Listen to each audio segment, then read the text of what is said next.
Hello, gente. Hoje a gente tá aqui novamente para assaltar a geladeira de madrugada.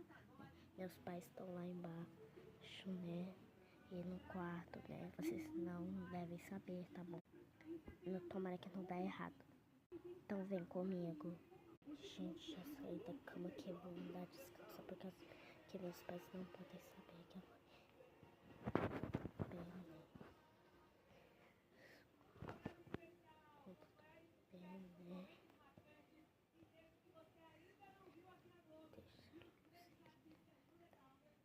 O pior é que minha escala faz barulho quando desce.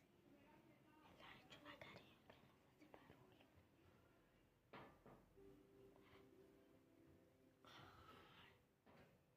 Que medo.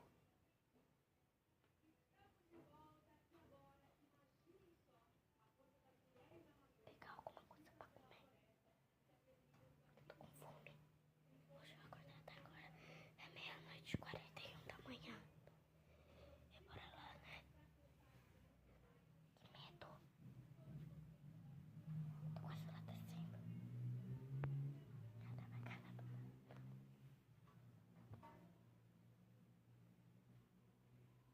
Hoje a luz tá ligada. Já é 00:00. Minha mãe não pode saber nada. Bora abrir a geladeira, né? Ai, a geladeira fez barulho. Minha mãe não viu. Meu pai. Bora pegar um pouco pra comer. Bergamota. Uma fruta. Então, eu sou saudável. Pronto, é só isso. Fecha a geladeira, né?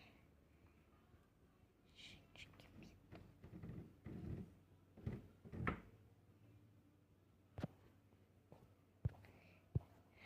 Ai, tá com 10% de bateria.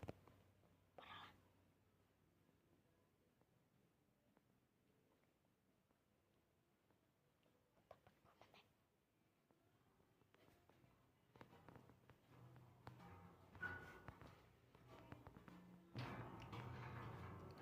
Vamos, né?